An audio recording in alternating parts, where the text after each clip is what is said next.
sassy, a little bit crazy, a little bit classy. We got dreams and we got goals.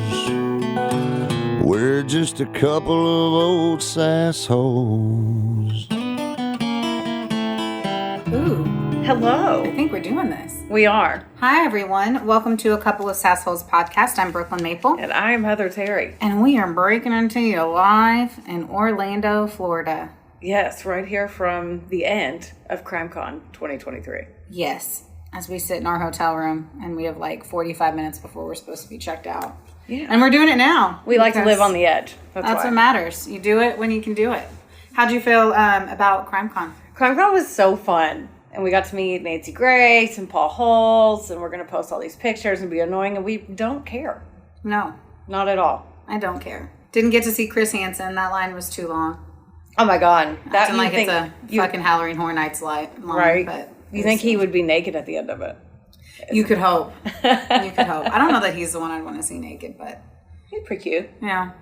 We got to see Candace DeLong. Oh my gosh. We got to hear so many amazing things, understand a lot of heartbreaking stories. Yeah. Kind of be reminded of what CrimeCon's about. I think there's definitely a confusion as to what it really is, and it's really just a whole bunch of people who get together to understand how crime doesn't pay, if you will.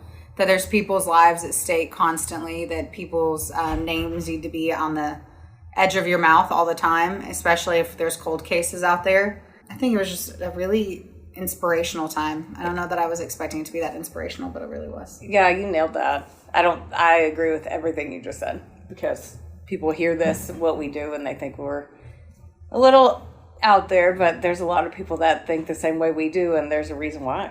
I think it's that people think we're glorifying a murder. Yes. And that's not what it's about. Like, Nope. CrimeCon isn't about the gore. It's not a horror con. It's not us talking about Scream and fucking Freddy and all that shit. It's us talking about the real life monsters that are fucking next door to you. Yeah. So there's a lot of books to read. We got a lot of books. We did get a lot of books. And they're signed. And I'm very excited about that. The Gabby Petito Foundation was here, which was unbelievable. And, you know, that was such a heart-wrenching storyline in itself. But I believe whenever we did, I think 8 or 9 bodies were found because of Gabby Petito's disappearance and everyone looking for him. And at the end of the day, the person who cracked the case was a podcaster who had paid attention to media and knew what to look for and when to look for it. So at the end of the day, there's so much to be said and so much to be done. And I think for us, we need to take as much as we can from the Sassholes and from this experience and make sure that we're incorporating it into everything that we do moving forward. That's for sure. It's really about the victims. The hard part is the media doesn't cover the victims as much unless they're victim shaming. For the most part, I think there's some extra research we could be doing too.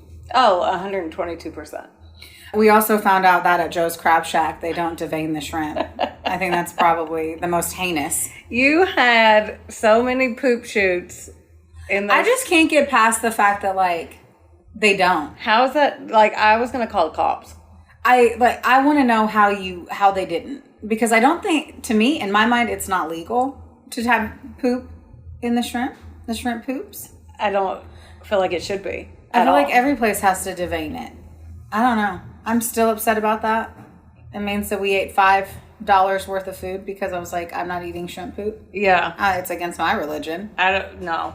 I called the cops. It was terrible. Other than that, there's so many other things. Yeah. Halloween Horror Nights. We went there, realized our backs aren't what they used to be. Oh my gosh, no. That is definitely, it's either a young man's game or it's a rich man's game. Right. There's no in between. That's a really good way to put it. Well, next time I'm going as the rich man's game. Yeah. Because we spent $1 kajillion here, and I was like, no, we don't need any rich man's. Those were her last words. That was my lumbar support's last words. Because my fucking back is shattered. Our feet were hurting after. Well, 20,000 steps at nighttime. Because we didn't do that many during we did some, but... I will say, you're right. Well, we had like 7,000 steps already taken before we ever went there. At least on my watch. My data tells me that. But like, Travis and I walked more when we were hiking, and it hurt less than standing on sidewalk. Yeah. Like, truly, after the 9 miles and we only did 7.45. And I'm like, fuck that. Yeah. It was brutal. But the rides, I don't know, is that what the houses? The houses. Yeah, it was really cool. Yeah. I did enjoy that. It was definitely a fun experience. Yeah. I don't know. Next time, the only way I'm doing it is with a VIP card around my neck. Oh. I'll tell you that. Yes. Yeah. Yeah. Agreed. Yeah. You want to get into this? I think we should. I think we should too. Heather is sitting with her arms crossed. I was like, I'll do mine because my paper is apparently right here. So this was the infamous story that I had to do to replace the fact that I didn't do my research appropriately the last time. So I'm happy that I didn't tell the story because I had a little bit more time to add some more flourishes into it. All right. This is going to be, it's a cold case kind of scenario. It's going to be one of those where when the children are involved, you just kind of have to be like, absolutely, what the fuck? I guess is really what it comes down to. Okay. I only have 2 works cited pages on here. It's Vice and South Bend Tribune. And that's because I probably didn't write down the other ones. I feel pretty confident I read this in multiple, and I just only wrote down 2 because the facts and the figures here that everyone's worried about. This was actually in South Bend, Indiana, which is really close to us. Yeah. So I just wanted to call that one out. But in the middle of the night at a campsite called Pinhook Park in South Bend, Indiana, you hear a woman scream in the middle of the night. There's a little 7-year-old girl there. Her name's Paula. She is with her 2-year-old brother at said campsite. So, middle of the night, blood-curdling scream. 7-year-old wakes up. She's so low because her family has departed her. Oh, God. And she's just like, what the fuck? It's June 24th, 1988. She also apparently can hear a woman pleading for her life as well. So a 7-year-old girl wakes up middle of the night alone in a campsite to the sound of a woman being murdered. Oh, God. Okay. Yeah. We're going here first. We're going to dive right in. All right. A couple of hours earlier, though, Paula's mother, her name's Barbara Brewster. Stupid. What? Barbara Brewster. So I think she's in her mid-20s at this time. Her mom's boyfriend is George Kearney. And I think if I did the math right, which is probably wrong, he is likely in his early 40s at this time. Her other sibling, he is a 6-year-old, and his name's Bobby. So they had all left the campsite to get food around 11 o'clock at night. I just want to always mention the time. 11 o'clock at night seems a little late for a 6-year-old to be going to get food. But if it's vacation and it's camping, I don't know. In 2019, so this boy is going to later testify that his parents were fighting, or his mom, Barbara, and George were arguing, and then they just randomly stop. And I already have feelings. So he has some of the kid, or has one of the kids, they leave a 7-year-old and a 2-year-old at a campsite. By themselves. Instead of having one of them stay behind. Yeah, that's dumb. And then the other one go. Okay, I'm still, so they take Bobby and they're like, oh, you don't need to go to bed. But we'll let the 7-year-old and the 2-year-old. I don't get any of that, but keep going. Yeah. So Bobby is apparently, he sees, whenever they stop at whatever point, they see a woman walking her dog. Again, I don't understand why a woman is walking your dog at 11 o'clock at night. They're doing a lot of stuff at weird times. There's a lot of action. So, yeah. Lots of 11 p.m. action. And the only 11 p.m. action that's happening in my life is the sex. Yeah, right. You go to bed early. I've been asleep for an hour. But anyway. So he sees Kearney stop and so George, right? The fucking asshole 40-year-old. He gets out of the van, grabs this woman by her hair and slams her head into the side of the van. Whoa. Then he throws her into the back of the van. Okay. With the 6-year-old in the back of the van. And this woman, Barbara. Okay. So Bobby will later on testify that George forces his mother to kill this woman. And essentially, he says that George told my mom she could kill her or he would kill all of us. And that he felt that she had no choice. What? Yes. Oh, fuck. All right. So we're just going to pause that storyline and we're going to be like, okay. This woman ends up being in this van with them. We're going to go back to Paula now. Okay. So Paula's at the campsite. She wakes up because she hears someone pleading for her life. She vividly remembers that all 3 of them came back to the campsite covered in blood. her 7-year-old brother, her mom, and this other guy. God, okay. So then the parents make them burn their clothes that are all blood soaked, and they make them clean out the bloody van. The 6-year-old and the 7-year-old have to clean the bloodstains out of the back of this van. Okay. And then they leave the park. About 6 days later, in an embankment near the lagoon, searchers end up finding the body of Miriam Rice. So she's only 28 years old. She's a suburban mom who has a 3-year-old child and who's 4 months pregnant. The same night that Paula had heard the screams, Rice had gone missing during one of her evening walks with her dog. A coroner did determine that someone had killed her with multiple blunt force trauma contusions to the head. The dog was also found later on, but he was hiding under a car the next day. Yeah. You know I'd ask. Well, it's also a very important storyline. Okay. The dog did indeed survive. So these kids, Paula and Bobby, they are essentially like expected to go back home. We don't know exactly what happened in the van. We'll hear about that later. But essentially, their lives are fucking ruined. Essentially, the 6-year-old and the 7-year-old. Yeah. So the Rice's Miriam, right? Her brutal slaying remained a complete mystery for 3 decades. So for 30 years, these kids lived with it. Oh, God. Yeah. And of course, Miriam's family had no idea what happened. Yeah.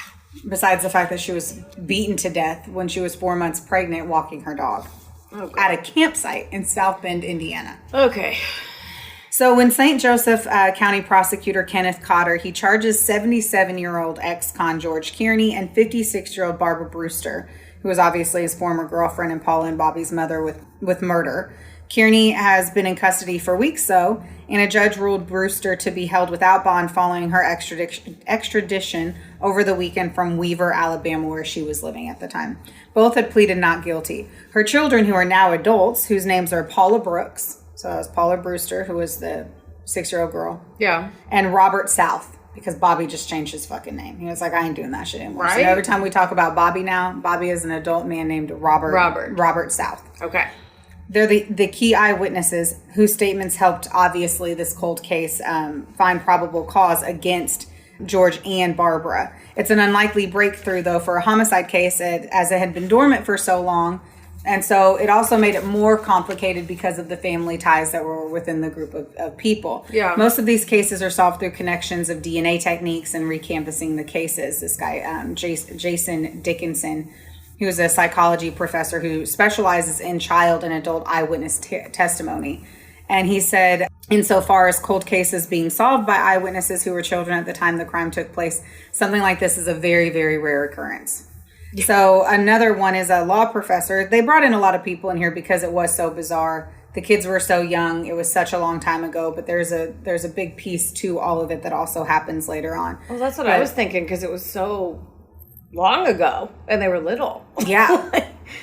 Yeah. That's a long, I mean, granted it's probably scarring, but that's still a long fucking time ago. Well, there's more. There always is. There always is. So this guy, Michael Benza, who is, he's a law professor at Case Western Reserve University, and he is an expert in criminal procedure. He says, normally we don't see eyewitnesses come forward this long after a crime. He said, you have other kids of issues as well, like other kinds of issues as well. Like, how reliable is the testimony, especially when the witnesses were children, when the murder took place? People have trouble remembering key details, obviously, 30 years later. Yeah. So it makes a ton of sense why it would be confusing. I don't have great recall for childhood memories myself, but obviously something this traumatic and this insane would likely hold on in. I would think it would dig its claws into your would definitely probably haunt memory. You. Yeah. Oh my God. Especially for the boy. Because we have more there. Dickinson, the professor guy, added that, because that's what I did. Dickinson, the professor guy, added that investigators will obviously do what they can to bolster eyewitness testimony by corroborating as much of it as possible. Those details will increase the credibility of the witnesses' memories, he said. As an investigator, I would also look to see if there's anything influencing their testimony and what is the reason that they're now finally coming forward as adults. Still, it feels pretty cut and dry. We have eyewitness accounts, right? Yeah. So the sister of Barbara, so Barbara's sister, Bobby or Robert and Paula's aunt. Okay. So Barbara's sister, she does an interview with the Tribune, and she chimes in via phone from her home in Middleborough, Kentucky. Now, Brewster's sister, Helen, patron, I guess, said her family had been living with the deep, dark secrets of Rice's murder for almost 30 years. Yeah. So both Paula and Bobby were traumatized. So Helen, essentially, they get dropped off with Helen afterwards. Bobby was in really bad shape. I ended up raising both of them because my sister just does whatever she wants to do. She disappeared in 1995, and I didn't see her again until 2009 when her husband died. Oh, my God. So her sister dropped him off after that murder and basically... It's like, here, bye. Yeah. Wow. Yep. I traumatized my kids, now you raise them. Yeah. Helen was interviewed by investigators that year and told them that Barbara and George dropped Paula at her house after leaving the campsite. Paula told her of the screaming and the blood. So this little girl. Yeah. Okay. Yeah. Helen stated that she did not know what to believe at first. However, she stated that later that day she saw the news of Miriam Rice going missing. So the little 6-year-old, they said it. Within 24 hours, she sees that a woman went missing in the exact location that they were. Wow. And then their body obviously comes out. She also told detectives that she had contacted the Crime Stoppers. She did? Right after. A program that is utilized by police departments across the country that allows people to provide anonymous information about unsolved crimes. The day that Rice disappeared. So she called Crime Stoppers the day that she realized it. Yeah. And again when the body was found. So she called twice. Okay. To report what her niece had witnessed. A spokesman for, obviously, crimes, they never responded. So basically she called someone with the tip, and it happened to be the one that was they didn't take it seriously because of the child's age. They were like, oh, cool. Mm-hmm. A 6-year-old. Wow. Yep. Yeah, but that's very vivid for a 6-year-old to make up with the timeline of what. When they just happen to be at the campground too. Yeah. Like there's evidence that you'd be at a campground. You would look I into assume that. that's 88, right? Yeah. So keeping in mind with the credit cards and shit was still that I feel like there would be a transaction that they stay there. I'm pretty sure you still have to use names and shit. Yeah. And the timeline though, just anyway. Well, in 88, 6-year-olds would run away from home. Oh, yeah, they used to say that all the time. All the time. She was angry about the Cheerios, so she ran away from home. She had older friends. They were 10. They were into some shady shit. They wanted to live their own lives. Well, anyway, Helen had added that her sister and George were both on probation when Rice was murdered, and they were questioned by their probation officer about the fucking homicide. Okay. Yep. This is going to make me mad. They always do. Keep going. They always fucking do. And Helen's like, it didn't do any good. He let them go, and that was the end of it. Okay. That was the end. We have 2 motherfucks on probation. Okay. In the same location that a woman is brutally murdered. Yeah. We have an eyewitness stating what they experienced, corroborating the fact and the evidence that we have. Yes. We call the Crime Stoppers 2 times. We give them additional information. They are then interviewed, and they are set free. That's so dumb. Okay. They did do an online search of everything. I presume there's really smart reasons for that. And to pull the court records from the past, and Brewster's maiden name was Flowers. And apparently she also would use other names for her other criminal convictions. So not everything turned up. Yes. She asked. Oh my God. All up in there. I did say too, I was like, well, the murder was in 1988. And she didn't leave her kids with her sister until 90, whatever was that. So it was 95.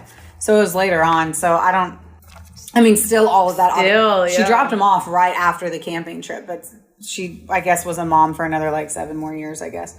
So Tim Corbett, who is the headline generating commander of the St. Joseph County Metro Homicide Unit, conceded that police looked at Brewster and fucking Kearney in 1988, but told me that they were not considered prime suspects at the time. The thing is, with these unsolved cases, we get calls all the time, he said. We get pulled in a lot of different directions. Yeah, but that's a direction that you want to get pulled. The Rice case was then bumped around from one agency to another, further complicating the investigation. It was originally assigned to the South Bend Police Department. Then in 93, the case was reassigned to the Special Crimes Unit in St. Joseph County, where it languished for 22 fucking years. Wow. And in 2015, St. Joseph's newly formed cold case unit took over the investigation, and they went to work at revisiting leads. And this is kind of what happened. We developed this squad with some guys who were retired and probably bored of sitting on their asses, is what Corbett ends up saying. Wow. It has been very successful, and they've solved a lot of cold cases. I'm glad it's successful, but it should have taken that long. Jeez. Yeah. Yeah.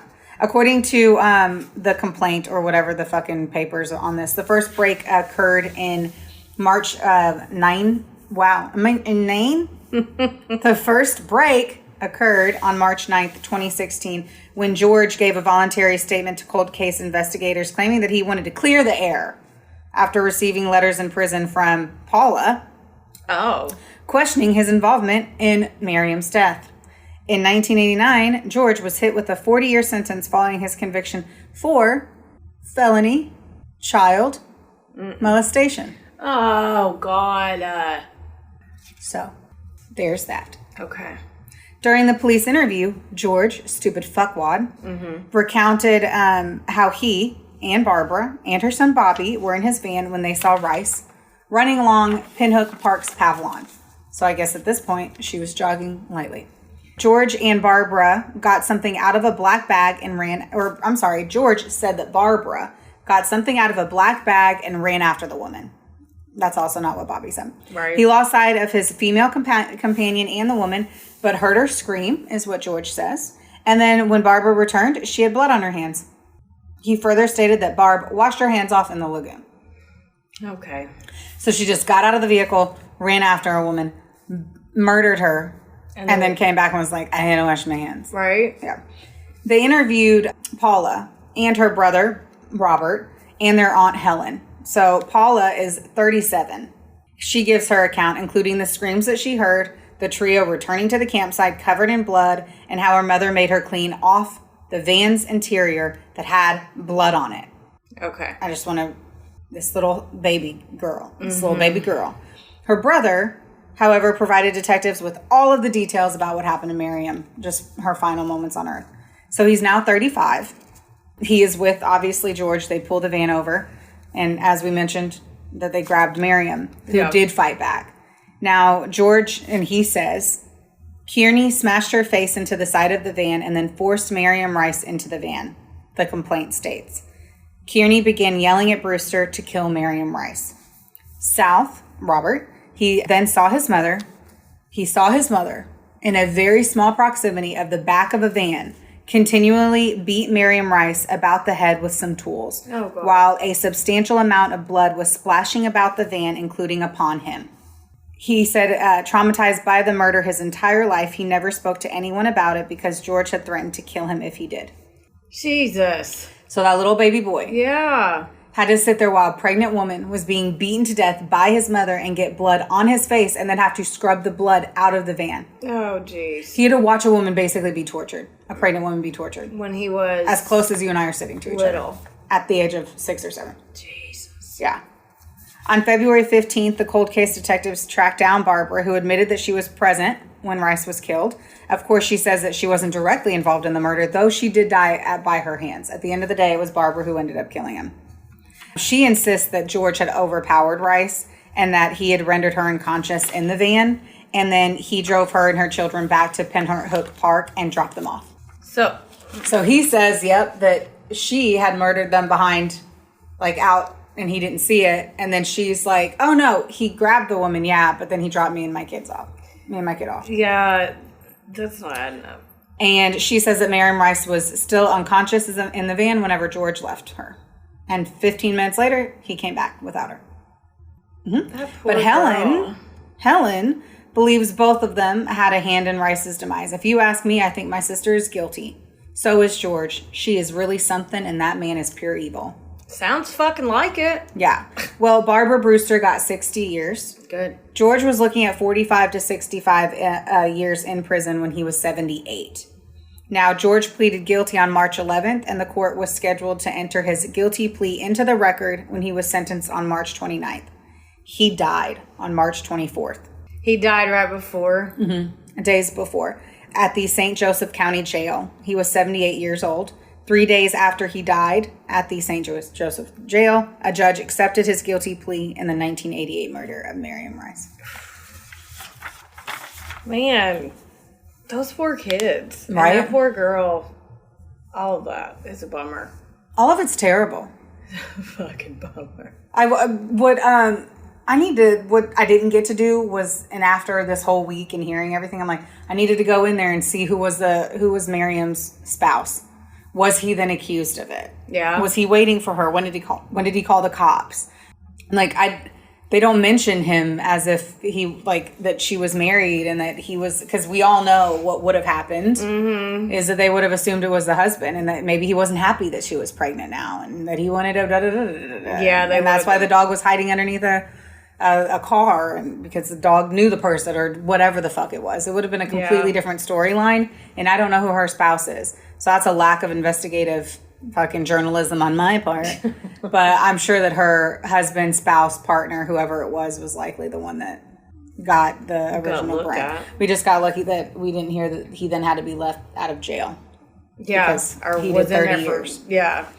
Yeah. Damn. Got some baby trauma going on, sadly.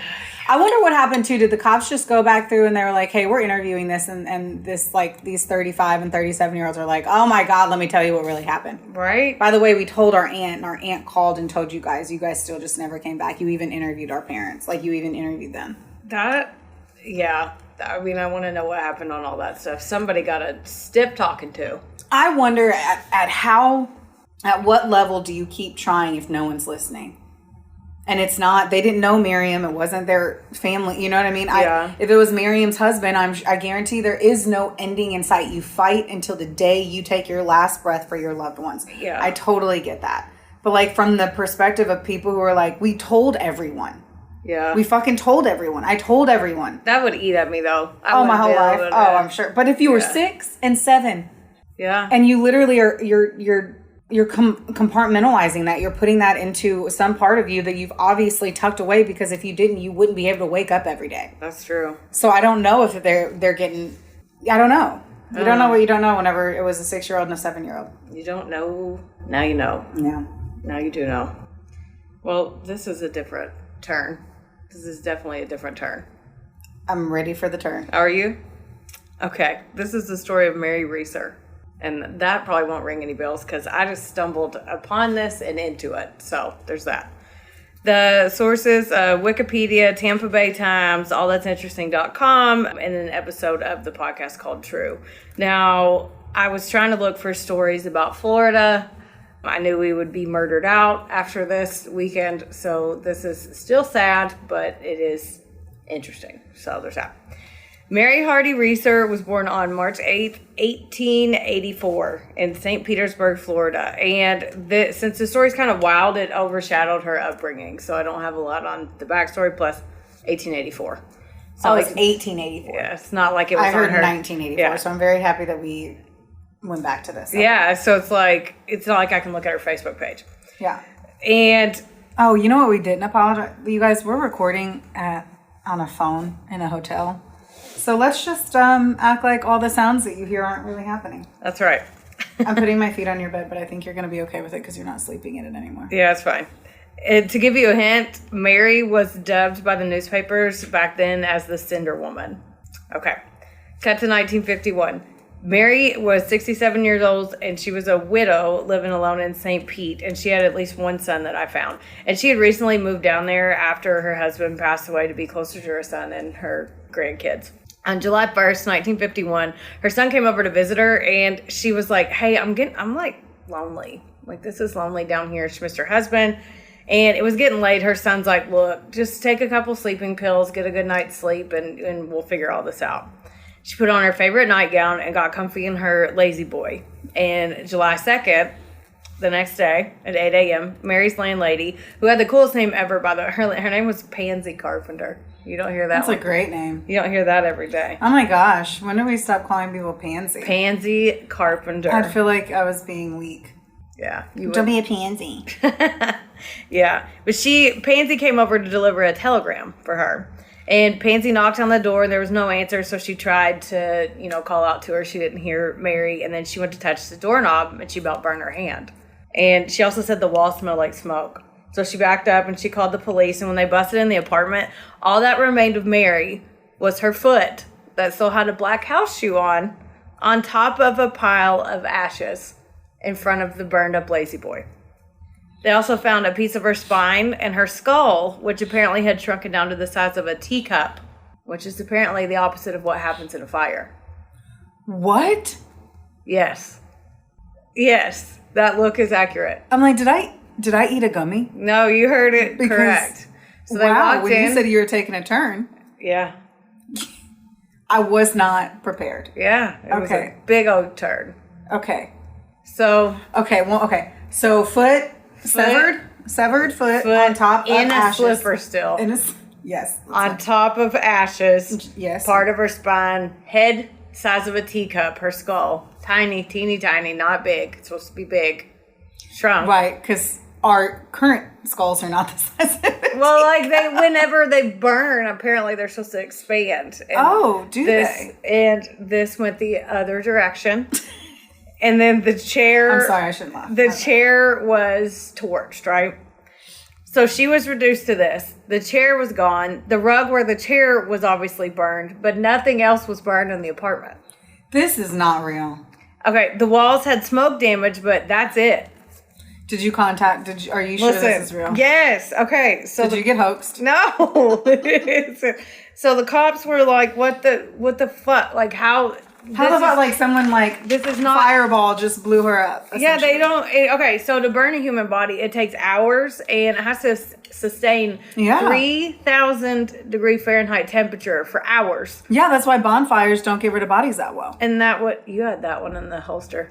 Okay. No, I just watched a freaking true crime show on it. Yeah. Like where somebody threw a body in the back and they think that it's just going to disintegrate in like 2 seconds and you have to keep it. You got to just pour gasoline on it. But she was in an apartment. So like this would have taken out the whole building. And the police were like, okay, well, she spontaneously combusted. And that's how she got the name the Cinder Woman in the media. Because spontaneous human combustion occurs when there's some sort of chemical reaction inside the body, which makes you legit burst into flames from the inside out. Most scientists don't accept this as a plausible cause of death. What the fuck are you coming at me right now? Listen, okay. What is happening? I know, okay. So most scientists don't think that this is a plausible cause of death, but there have been accounts over the years that can't be explained. For example, in 1663, Thomas Bartholin was a Danish anatomist, documented that a Persian woman caught on fire and passed away in her sleep with similar circumstances. She was known as the first person to spontaneously human combust. However, there's another one of a man from the 1400s who rumor has it he drank a fuck ton of wine much that he puked fire. Yes. That would hurt so bad. But right? I know. I don't. Is that just heartburn? No, I know. Like they said it. 1400s. So they said he literally was puking and burping up fire out of his person. It was a dragon. Right? It's a dragon. But for Mary, besides the combustion, there are a few other theories. Some speculate that she fell asleep while smoking in her chair, which she often did. Because nightgowns back then were basically made out of like gunpowder and rayon and all that shit that you just wink at or blink too fast by it and a spark will cause it to go up in flames, right?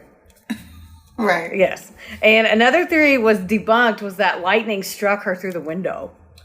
Wow. I mean, think about it. They had no other thing to you have to literally be like, was it an owl?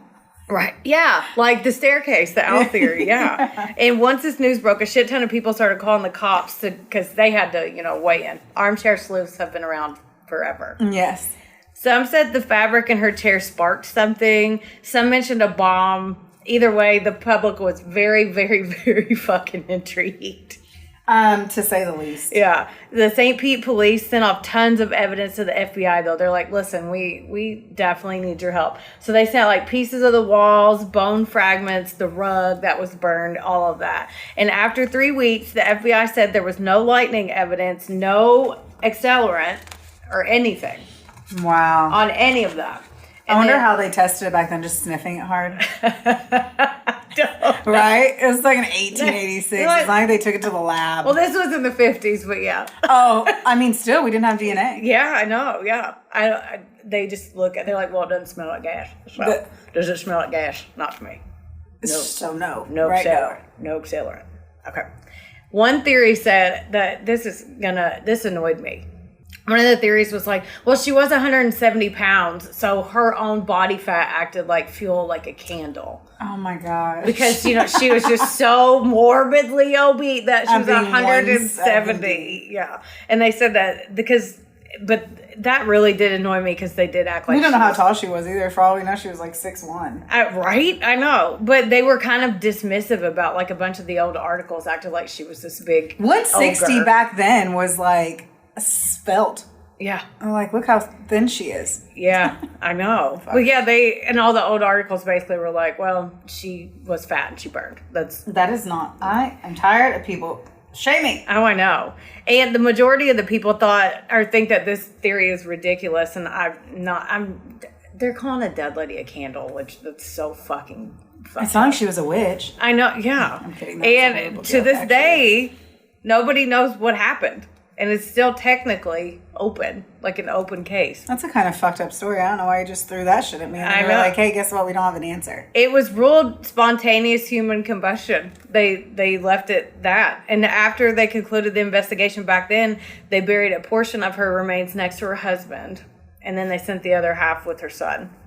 And the family says they can still feel her presence to this day. And sometimes a door will shut and a light gets turned on and off. And they say that's just grandma. And that's the story of Mary Reeser. The fuck?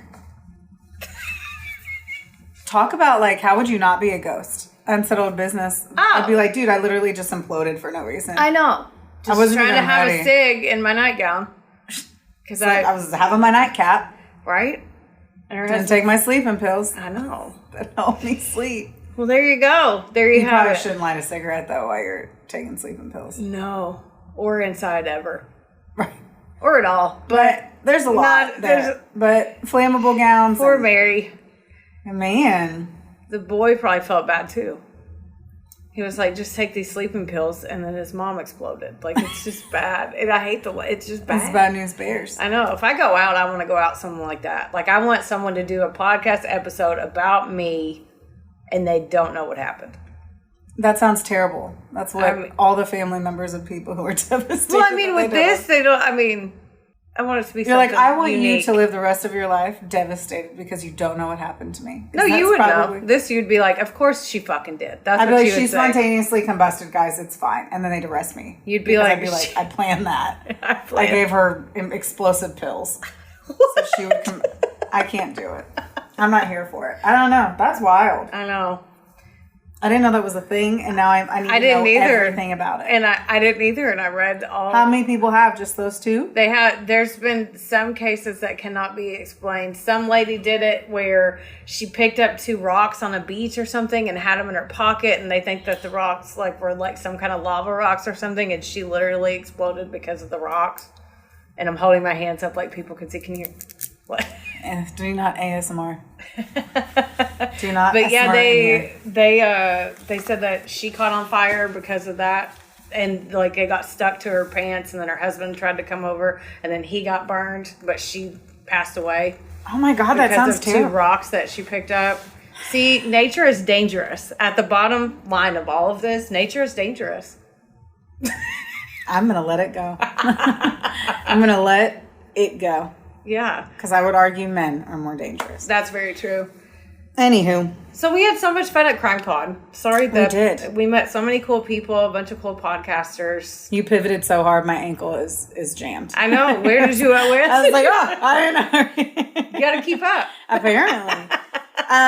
Yeah, it's been a good weekend. I'm officially ready to get home.